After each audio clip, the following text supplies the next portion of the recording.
பெற்றுக்கொள்ளுங்கள். இது தங்களுக்கே சொந்தமானது. இதை தங்கள் தந்தைக்கு வழங்கிடுங்கள், அவரின் பிறந்த நாளிற்காக. ஆனால் இப்பாதி பாலகனுடையதே. இம்முடிவுதான் உச்சிதமாகும். இம்முடிவு மேற்கொண்டால் இருவரும் தோற்க மாட்டீர்கள் அல்லவா?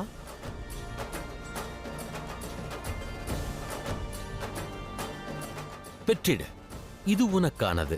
எனக்கு மலர் கிடைத்துவிட்டது. ஆம், மகிழ்ச்சிதானே? இந்த மலர் ஒரு அன்பளிப்பு. மகளாக தந்தைக்கு தர நினைத்த அன்பளிப்பு. இப்பிரபஞ்சத்தில் என் தந்தையை விட எனக்கு முக்கியமானவர் வேறு எவரும் இல்லை. அவர்தான் எனக்கு அனைத்தும். அவரது அன்பளிப்பை சேதப்படுத்தி விட்டாய். இந்த பாதி மலரை அவரிடம் கொடுத்து என்னால் அவரை அவமதிக்க இயலாது. அவரை என்னால் ஏளனப்படுத்த இயலாது. ஆகையால் இதையும் நீயே வைத்துக்கொள். மிக்க நன்றி. ஒன்றை நீ நினைவில் கொள். இது நம் விரோதத்திற்கான துவக்கம் மட்டுமே.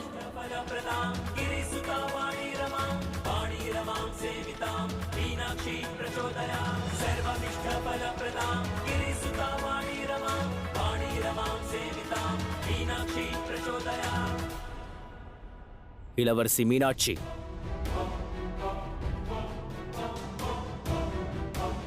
தங்களுடைய தந்தை மிகவும் முக்கியமான காரணத்திற்காக தங்களை தேடுகிறார். உடனே வாருங்கள்.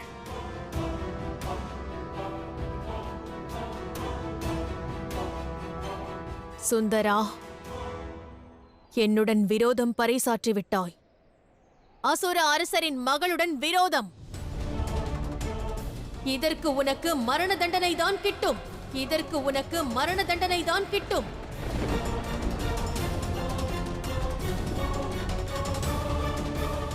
ஜனன மரணம் யாவும் மகாகாலனின் கரங்களில் தான் உள்ளது ராஜகுமாரி. முடிவுகள் யாவையும் சிவனே எடுக்கின்றார். ஒருவரின் உயிரை பறித்திட தங்களுக்கு உரிமை உண்டா? சாத்தியமில்லை. இங்கிருந்து செல்வதற்கு முன்பு ஓர் உண்மையையும் அறிந்திடுங்கள். சிவன் ஒருவரே சத்தியம். சத்தியத்தின் ரூபமான அந்த சிவனே சுந்தரனுமாவான், சுந்தரனுமாவான், சுந்தரனுமாவான். இல்லை, இப்பிரபஞ்சத்தில் சத்தியம் என்று ஒன்று இருந்தால் அது என் தந்தைதான், அசுர அரசர் ஆருணாசுரர். ஆகையால் நீ உனது இறுதி தருணத்தை வாழ்வதற்கு தயாராகிவிடு. வெகு விரைவில் உனது பிரமை மற்றும் அடையாளம் அழியப் போகிறது.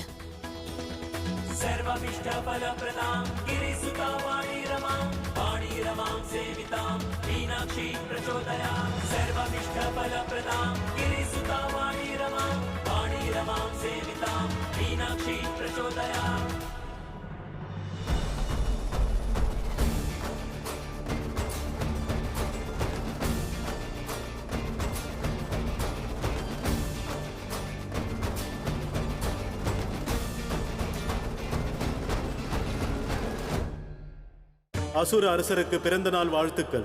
பிறந்த நாள் வாழ்த்துக்கள் அசுர அரசே. பிறந்த நாள் வாழ்த்துக்கள் அசுர அரசே. பிறந்த நாள் வாழ்த்துக்கள் அசுர அரசே. பிறந்த நாள் வாழ்த்துக்கள் அசுர அரசே. பிறந்த நாள் வாழ்த்துக்கள் அசுர அரசே. பிறந்த நாள் வாழ்த்துக்கள் அசுர அரசே. தங்கள் புதல்வியை மன்னித்து விடுங்கள் தந்தையே.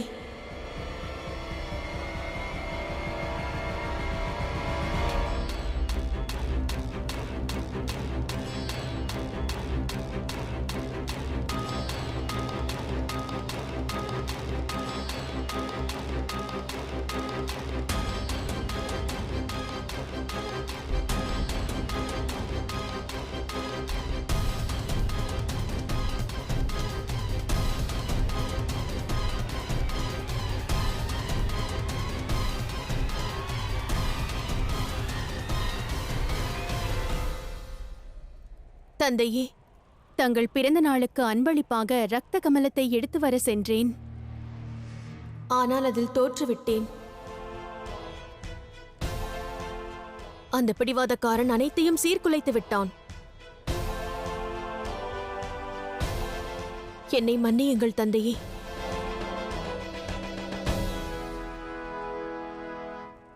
இளவரசியார் வாழ்க.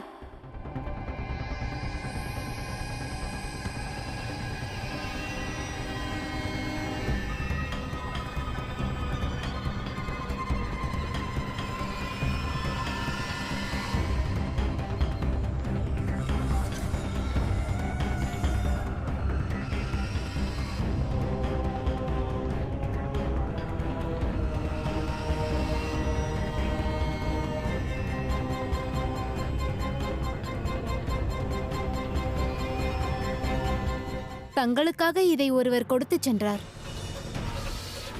எனக்காகவா?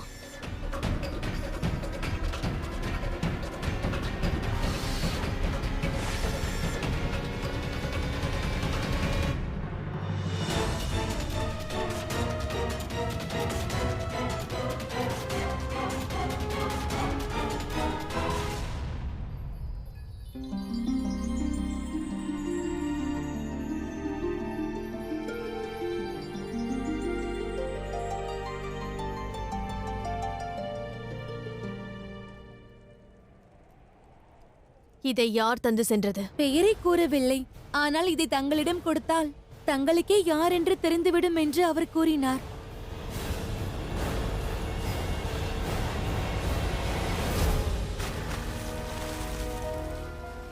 மலரை முதலில் தங்களுக்கு முன்பு நானே ஸ்பரிசித்தேன். இந்த இரத்த கமலம் இந்த சுந்தரனுக்கானதே. அவன் கருணை எனக்கு தேவையில்லை.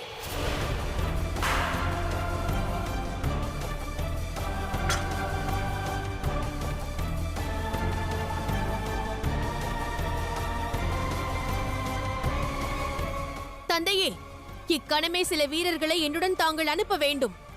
அந்த பிடிவாதக்காரனை அழைத்து வந்து அவனுக்கு மரண தண்டனை வழங்குவேன். அதை பிறகு பார்த்துக் கொள்ளலாம். எனக்கு என் மகளிடமிருந்து அன்பளிப்பாக இரத்த கமலம் அல்ல, வேறு ஒன்றுதான் தேவை.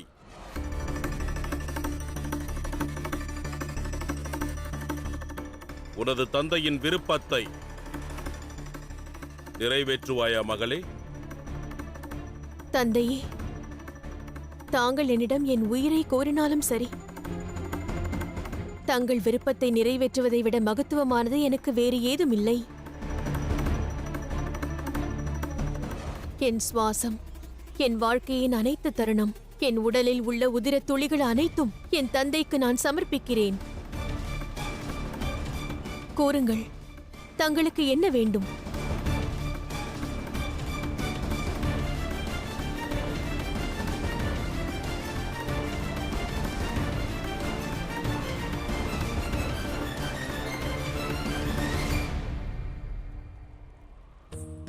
மகளே, உண்மை என்னவென்பதை நீ அறிய மாட்டாய். அருணாசுரன் உண்மையில் உன் தந்தை அல்ல. நீ இந்த துஷ்டனின் உதிரம் அல்ல. கணவனின் உயிருக்கு பதிலாக மனைவி தியாகம் செய்தாக வேண்டும். உனது இந்த புதல்வி இக்கணம் முதல் எனது புதல்வியாவாள். என் புதல்வியாகவே வளர்வாள். என் புதல்வியாகவே வளர்வாள். தங்கள் விருப்பம் எதுவாயினும் நான் நிறைவேற்றுவேன். என்னவென்று கூறுங்கள் தந்தையே. நீ பிறந்த தினமான இந்த பொன்னாளில் மீனாட்சியிடம் இரத்த கமலத்தை அன்பளிப்பாக பெறுவதோடு சிவனை தன்னுடன் அழைத்து வர வேண்டும் என்று கூறு. உயிருடனோ அல்லது பிணமாகவோ.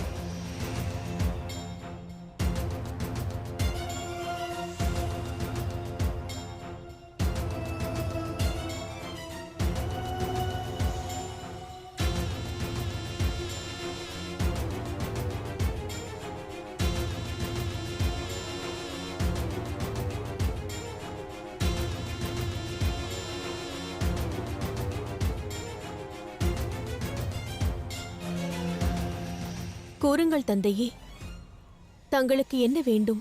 எனக்கு ஒரு விரோதி உள்ளான். ஜென்ம விரோதி. பல வருடங்களாக நான் அவனை தேடுகிறேன். ஆனால் அவன் கிடைக்கவில்லை. நீ அவனை கண்டறிந்து என்னிடம் கொண்டு வர வேண்டும்.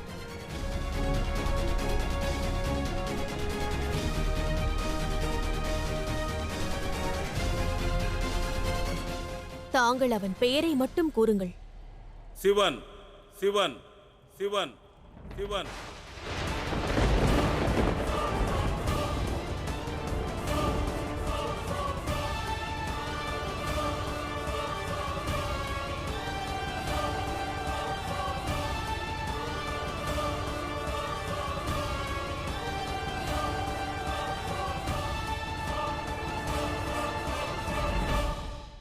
எங்கு ஒளிந்திருக்கிறான் என்று தெரியவில்லை. நீ அவனை இங்கு கொண்டு வர வேண்டும் மகளே. உயிருடனோ அல்லது பிணமாகவோ.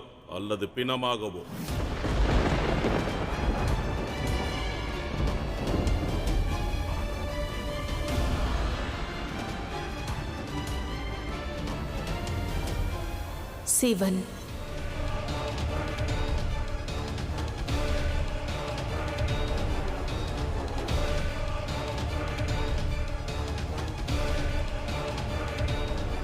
ஜனன மரணம் யாவும் மகாகாலனின் கரங்களில் தான் உள்ளது ராஜகுமாரி. முடிவுகள் யாவையும் சிவனே எடுக்கின்றார். ஒருவரின் உயிரை பறித்திட தங்களுக்கு உரிமை உண்டா?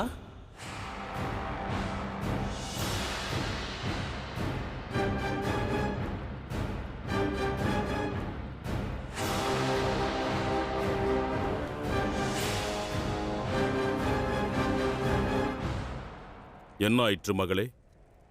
சிவனின் பெயரை கேட்டவுடன் என்ன ஆலோசிக்கிறாய்? உனக்கு இதில் அச்சம் என்றால் கூறிவிடு மகளே. நான் வேறு வழியை பார்த்துக் கொள்கிறேன். அசுர அரசரின் மகளுக்கு எதை கண்டும் அச்சமில்லை தந்தையே.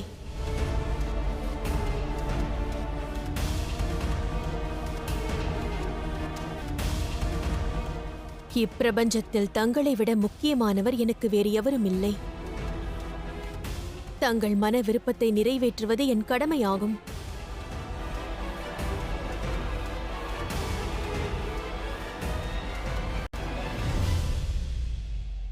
இன்று முதல் அந்த சிவன் தங்களுக்கு மட்டும் விரோதி அல்ல, மாறாக எனக்கும் அவன் விரோதிதான்.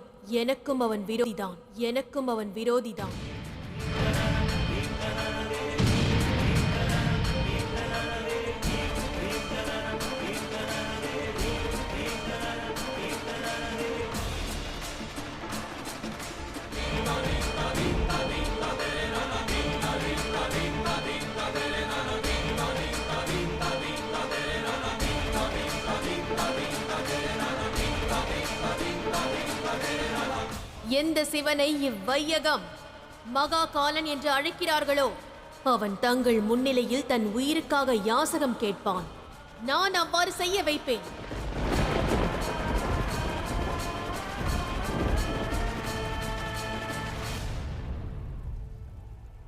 அவன் எங்கு ஒளிந்திருந்தாலும் தங்கள் முன்னிலையில் நான் அழைத்து வருவேன். இப்பிரபஞ்சத்தில் எவராலும் செய்ய முடியாத காரியத்தை தங்கள் மகள் மீனாட்சி நிகழ்த்தி காட்டுவாள்.